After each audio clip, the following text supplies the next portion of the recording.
Hello, it's the 24th of July and I'm here in the orchard in a break in the weather. It's been raining again today, but it's not actually raining at this moment. Rain has very much been a theme of the past weeks. It's been much grayer than usual, and also it's been a lot cooler than it should be for the time of year. And this is having an effect on the plants growing here in the garden. So I thought it was a good opportunity to show you a realistic update of what the garden is like after weeks of rain, which have really affected my ability to come out here and do some gardening. One of the big differences this year to last year, and what you would normally expect with July's growth in the garden, is how far behind most things are. The only vegetable that's going crazy and we're getting anything like a glut from so far are cucumbers. I've got 3 Passandra cucumbers in the polytunnel and we are getting so many cucumbers from that. I've got some other varieties of cucumber elsewhere in the garden and I'm actually quite relieved that they're not actually cropping yet. Whereas everything else, we've got no ripe tomatoes yet. Even the squash, the summer squash, and the courgettes, the zucchini, even they are kind of going, we're not sure. It's things are further behind, and the sowings I've done, they're also taking just that bit longer to grow because the nights are pretty cool. We've been lighting fires to be cozy in the house. We've also had very windy weather for the time of year, which has blown quite a few things over, including an area where I was pricking out and sowing and potting on outside. It all got blown over in a storm quite recently. We put our tent up because it needs re-waterproofing, and ever since it went up, we haven't had a dry day that I've been here in order to do it. It's just been a little bit of a tricky summer here, and crucially, it's been very difficult weeding.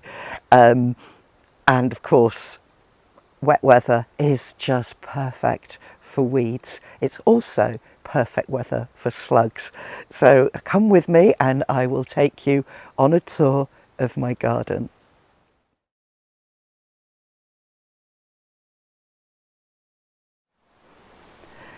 The orchard is looking pretty good if you just ignore the weeds, and most things are growing.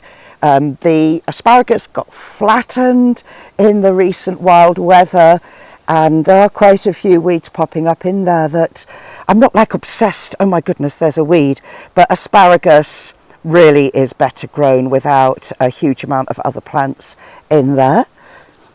And the sad thing is my roses, every time they produce petals, the petals fall off. The apple trees are not as prolific as they were last year, and at the moment the squirrels, the jays and the magpies and other birds are coming along and pecking some of the fruit, so some's falling down and I'm just ignoring it. The damaged fruit is then being eaten by other insects, and the wasps and the bugs that are attracted to the fallen fruit provide food for our hedgehogs that live here.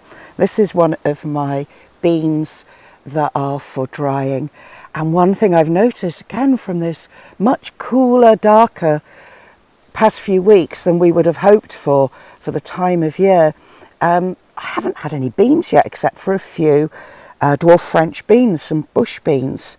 So this area here is looking empty because I harvested it recently, and I just need to hoe off these little seedlings that have sprouted, and this is where leeks and brassicas are going to go. These are weeds, but so you see, it's amazing how quickly they grow. So I might be complaining that my beans aren't growing as well as they could, but the weeds are going, yes, we love life.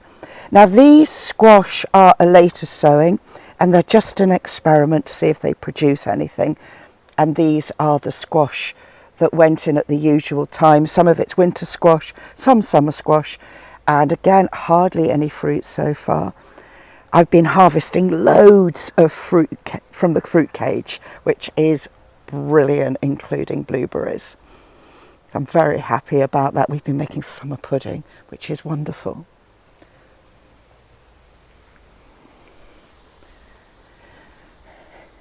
This is, oh, there's a potato there. This is the compost from the potatoes that I grew in sacks that I'll be raking out just to add a bit of an extra mulch once I've done some hand weeding here, just to get rid of those. And here we have climbing French beans, all different varieties. And they look like I've accidentally put bush beans in instead. So I'm really looking forward to having beans. I love beans. Here I leave some leeks to flower. They are fantastic for wildlife, including bees and wasps. Great forage for all kinds of things.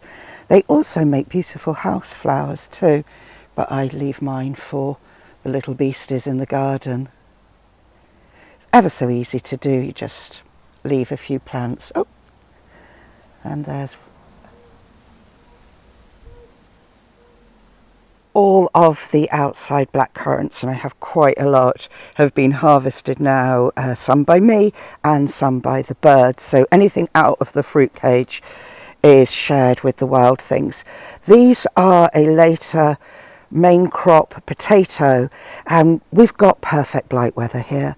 It's damp, it's mild temperatures, so I am really hopeful that we won't get blight. At the moment I'm not seeing any, just some old leaves. Now this is a weird one. If I'd seen that elsewhere, I'd really wonder if it was aminopyralid contamination, but I actually think it must be something to do with insects, because there's quite a lot of nibbling damage too. And then down here we've got another area where I've been harvesting. Now July is a bit of a weird time because you do suddenly start getting lots of gaps, but if you don't have the gaps, then you haven't got the space to put in the next lot of plants, which I've been growing, and they're currently in the greenhouse. Now here it has become very weedy. It's a difficult space to weed because it's right underneath the apple tree, so you have to do it on your knees. So that's a job that needs doing before I put the next lot of plants in there. We're fortunate to have enough space to be able to have wild areas in the edges of the garden.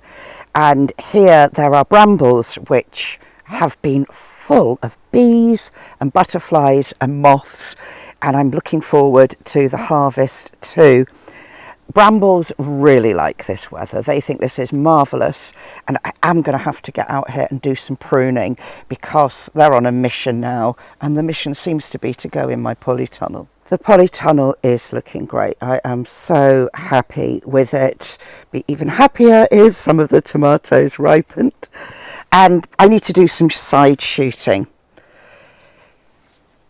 Side shooting is very simple. It's just taking out the little shoots that appear in the join between a leaf and the stem. Now, some people just let their tomatoes grow as they wish, which is fine if that's what you like to do, and I do that outside. But the reason I don't in the polytunnel is keeping them side shooted really helps me grow so many. It helps increase the airflow between them, which reduces problems, and it also gives me more space to interplant into crop, such as the basil here. And there's quite a bit of space on the ground for the next lot of plants that are going in. Some of that's because we've harvested, and some of it's because the slugs ate what I put in there, which wasn't really the idea. I filled this side border with all different kinds of marigolds. I really like gem marigolds, and so do Welsh slugs. I'm noticing we're getting a lot of fruit forming, which is super. But what I really, really need is some sunshine so that we get some red fruit. I absolutely love this full height brassica cage. It's brilliant going in something that, you know, you don't have to bend. But I've had a disaster, which is the brassicas are just being totally destroyed by slugs. Now, it's nothing to do with this cage itself. It's everything to do with where it's situated. There's an awful lot of slug habitat. And so until I've cleared that, which isn't a priority at the moment because, as I said, it's been raining a lot. I'm so behind in many ways. I'm not going to be planting brassicas in the ground. I'm just leave these to see if they make a comeback. I have a few spares that I'm going to pop in elsewhere, and it does make a really, really good butterfly-free space to put my seedlings and transplants while they're waiting to get big enough to go out. As well as the slightly bonkers weather, I've also been working away quite a lot, which is great. I've been giving talks and travelling all over the place. Really enjoyed doing that. And I've also not been well. I had a really horrible experience at the dentist, which made me feel quite poorly for about a week afterwards. And I was hoping to get most of this weeding done, but I put my back out a couple of days ago trying to move a big piece of furniture. I should have waited till I had some help, and so I'll be absolutely fine. But I'm fine with anything up here at the moment, but anything down there, no-go area, maybe tomorrow. It's getting a lot better. Happy with the parsnips. Sweet corn's growing, and here's some more space for putting more plants in between the carrots, which finally grew after the first lot were accidentally hoed off by me one day. So this bed had garlic in, and that's why there's quite a bit of space. So I'll hoe off the weeds, and some of those plants in the greenhouse will be going out there soon. And I'll also be direct sowing things like spring onions in the spaces. It's one of my runner bean plants, and I am really, really looking forward to eating runner beans. The peas are drying on their pea vines so that I can save them for next year. I've harvested some already. I'm really happy with the agretti this year. It's looking absolutely gorgeous. This has lots of different names, including saltwort and monk's beard. It's really delicious, slightly salty, very crunchy. I like to saute it with some olive oil and garlic and lemon. These brassicas are the ones that I didn't net because there's ground nesting bees between them.